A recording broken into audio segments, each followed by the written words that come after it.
여러분 안녕하세요. 오인숙의 미래 기독교 교육 10강입니다. 오늘은 골리앗의 무장에 대해서 이야기를 하려고 합니다. 골리앗은 블레셋 군대의 싸움을 도두는 사람이었고 키가 거의 3m에 가까운 거인이었다고 했습니다. 그냥 보기에도 위협적인 존재였음에도 불구하고 대단한 무장을 하고 나타납니다. 온몸을 롯으로 둘둘 감은 형상을 하고 나타난 것이죠. 거대한 몸집의 무시무시한 골리앗이 왜 굳이 지나친 만큼의 무장을 했을까요? 마치 인공지능을 하고 신기술로 무장을 한 로보캅의 형상 같은 모습을 하고 있는 골리앗의 모습에서 저는 왠지 어느 여우 생각이 났습니다. 여우가 어느 날 길을 가다가 문득 자신의 그림자를 보게 됩니다. 마침 해가 질 무렵이라 그림자가 엄청나게 커 보였죠. 여우는 그 그림자를 보고 자신이 엄청나게 크다는 착각을 하고 거들먹거리다가 호랑이에게 잡혀먹는다는 이야기였습니다. 골리앗은 엄청난 무장을 했지만 실상은 불안에 떨고 있는 작은 존재가 아닐까 하는 생각을 하게 됩니다. 허상을 실상으로 착각하는 여우처럼 말이죠. 인간은 무엇인가로 자신을 무장하거나 위장하려 하죠. 그것이 과학이거나 예술이거나 일상 속에서 스펙을 쌓고 일과 명품에 집착하고 핸드폰을 들고 있어야만 안도감을 갖게 되는 것처럼 말이죠. 제가 미술을 공부할 때 미학 과목을 수강한 적이 있었습니다. 미술 교수가 우리에게 이상한 동영상 하나를 보여줬는데요. 커다란 헝겊으로 의자, 소파 등 눈에 보이는 모든 것을 둘둘 감싸더니 작은 성까지 몽땅 헝겊으로 감싸서 위장해 버리는 거였습니다. 우리는 뭐 예술이라고 했기 때문에 말은 하지 않았지만 속으로 저게 뭐야 사기 아니야 라고 했죠. 인간의 이런 위장이나 무장은 창세기에서부터인 것 같습니다. 인간이 죄를 짓고 눈이 밝아져서 자기의 벗은 몸을 보게 되었고 불안을 느낀 아담이 무화과 나무잎을 엮은 치마로 가리기 시작했을 때부터였던 것 같습니다. 그와 같은 인간의 불안이 과학과 기계의 문명에 더 집착하게 한 것이 아닐까 하는 생각도 갖게 됩니다. 그런데 기계 기술이 더 발달할수록 인간의 불안은 더 심해집니다. 불안이란 불확실성의 미래에 대한 막연한 두려움이 아니겠습니까? 우리는 요즘 불안에 완전히 노출되어 있죠. 코로나19로 불안이 현실화된 겁니다. 세계는 그동안 강력한 신기술을 등장시켰고 우주선을 타고 별나라를 갈 준비를 하고 또 일일 생활권을 꿈꾸면서 비행 자동차를 예상하고 실현해 가고 있었습니다. 그러나 어느 누구도 아주 작은 미지의 생명체인 코로나19가 전 세계를 멈추게 하는 미래가 올 것이라는 예측은 하지 못했습니다. 코로나로 인해서 사회 변화가 연구되고 미래 예측기구, 미래 연구기관까지 신기술의 도입이 5 내지 10년 앞당겨졌습니다. 그러나 상황에 비해 지나치게 격렬한 불안은 여러 장애를 일으키죠. 공포장애, 강박장애, 공황장애, 너무 많은 장애를 일으킵니다. 요즘 정신과를 찾는 사람이 부쩍 늘었다고 합니다. 일상적인 삶 속에서 만성적이고 지속적으로 지나치게 불안해하는 일반화된 불안장애를요, 부동불안이라고 하는데 이 부동불안이 사회 전반에 지금 만연해 있는 거 아닌가 이런 생각을 하게 됩니다. 그렇지만 사실 불안이 없던 시대는 없었죠. 불안에 대한 글이 기원전 4000년 무렵 새겨진 쐐기 문자 석판에서도 발견되었다고 하니까요. 앞으로는 미래가 보장되지 않은 직업들이 사라질 때 새로운 직업에 대해 적응해야 하는 불안, 급변하는 기술에 대한 부적응과 소외감, 완전히 달라진 가족의 개념 속에서 느끼는 가족 간의 갈등에 대한 불안, 질병, 전염병 등의 또 죽음, 나아가서 죽음까지의 굉장한 불안이 증폭될 것 같습니다. 실존주의 심리학자 롤러메이는 불안은 이 시대의 절박하다, 가장 절박한 문제다 이렇게 이야기했습니다. 미래에 영향을 미치는 예기치 못한 변수들이 너무 많고 각 변수들의 미래도 예측하기 힘듭니다. 제가 2010년에 졸업여행을 가는 아이들과 함께 일본 여행을 간 적이 있었습니다. 우리가 일본 여행 중에 방문했던 것이 고베 지진 박물관인 인간과 방제미래센터였습니다.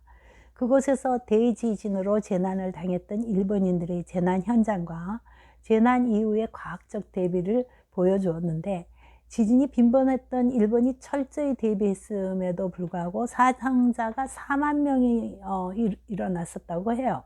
자원봉사자가 이제 일본은 지진을 예측할 수 있는 여러 과학 예측 기술이 발달했기 때문에 이제 피해가 없을 것이다 이렇게 말했습니다. 그러나 이상하게 그 거리의 사람들은 다시 두려운 일이 일어나면 어쩌나 하는 예기 불안에 얼굴이 굉장히 어두웠던 것으로 제가 기억을 하고 있습니다. 근데 이제 돌아오는 길에요. 저희들이 이제 한국으로 돌아오려 하고 이제 비행장 가는 길을 가는데 그 길목이 딱 막힌 거예요. 그래서 알고 봤더니 그날 눈이 아주 살짝 내렸어요. 내리다가 뭐 쌓이지도 않고 녹아버렸는데도 불구하고 일본 사람들 얼마나 예기 불안이 강한지 그 길의 차단막을 딱 가리고 우리를 가지 못하게 했습니다. 그래서 안전하다는 길로 돌아왔더니 한국 비행기가 떠나버린 후였어요. 그 일본 사람들의 그 예기 불안 때문에 나는 정말 현실적으로 굉장한 그 불안을 느꼈던 것이죠. 오늘 제가 교육에서 불안의 문제를 다루는 것은 이 불안이 우리 아이들이 도전이나 학습에도 큰 부정적인 영향을 미치기 때문입니다. 불안은 우리 삶에서 특히 교육적인 측면에서요, 중요한 요소로 작용을 하는데요. 불안의 정서가 우리의 활동에 강한 영향을 준다는 데 있습니다. 특히 새로운 것을 학습하는 과정이나 환경에 영향을 줍니다. 물론 불안이 적절한 수준일 때는 오히려 학습 효과를 높이기도 하죠. 그렇지만 불안과 긴장 수준이 높을 경우에는 혼란이 오고 신체의 신경기관, 운동기관, 근육다리가 조화롭게 움직이지 못하는 협응 능력이 부족하게 된다고 합니다. 그리고 이제 생각을 혼란하게 하고 논리에 맞지 않게 해서 일이 능률적이 되지 못하게 하는 거죠. 주의 집중이 안 되고 불안정하고 단기 기억에 문제가 생기고 융통성이 결여되는 그런 문제가 있다는 것입니다. 이런 것들이요, 새로운 행동에 대해서 습득을 못하게 하는 거죠. 문제 해결을 어렵게 하고 의사소통을 어렵게 합니다. 도전, 창의, 혁신을 막는 아주 기저 원인이 될 것 같습니다. 불안의 원인에 대해서는 각 분야에 따라 학자에 따라 다르지만 기독교 심리학자들은 공통적으로 죄 때문에 불안하다는 주장을 합니다. 키에르케고르는 불안이란 인간이 신과 멀리 떨어져 있다고 느낄 때 느끼는 아주 극히 자연스러운 심리적 현상이며 하나의 정서다 이렇게 말합니다. 그는 불안을 하나님과 분리되려 했던 에덴 동산의 무화과 나무 잎의 사건과 연관해서 말했습니다. 인간의 본질적인 불안은 하나님께 예속되었던 인간이 죄로 인해 하나님과 분리되었을 때부터 생겼다는 것입니다. 인간의 불안은 하나님과의 분리의 근원이 있지만 하나님은 자신 대신 아이들에게 부모를 보내셨다는 어느 나라 속담처럼 하나님의 사랑의 직무대행을 해야 하는 부모와의 분리 때문이라고 보는 학자들이 많습니다. 클라인은 불안은 어린 시절에 겪은 부모와 떨어지는 분리 경험과 관련이 있다고 했습니다. 인간의 모든 불안은 어린아이가 엄마 품에서 분리될까 두려워하는 것과 같은 불안일 수 있다는 것입니다. 불안의 이면에는 분리에 대한 공포가 숨어 있다는 거죠.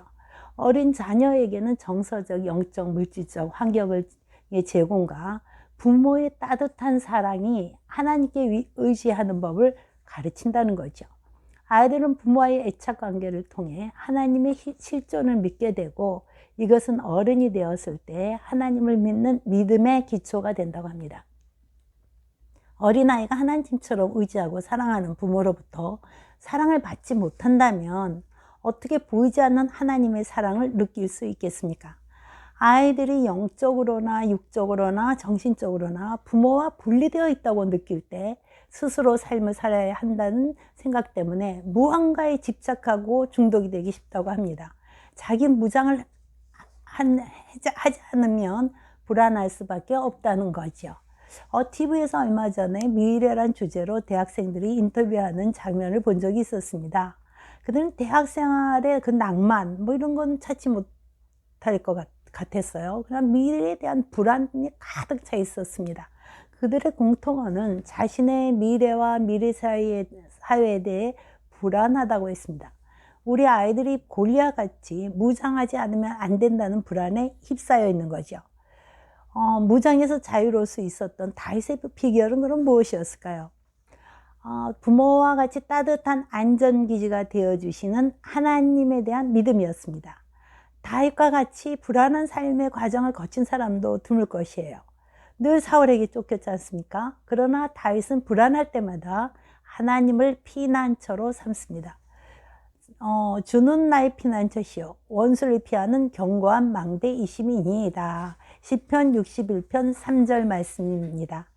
하나님께서 이 시대를 사는 불안한 우리에게 내 속에서 역사하는 불안을 꾸짖으라고 하십니다. 불안은 우리의 견고한 피난처가 되시는 하나님을 믿지 못하는 불신앙으로 보시는 것이죠. 내 영혼아, 내가 어찌하여 낙심하며 어찌하여 내 속에서 불안해하는가?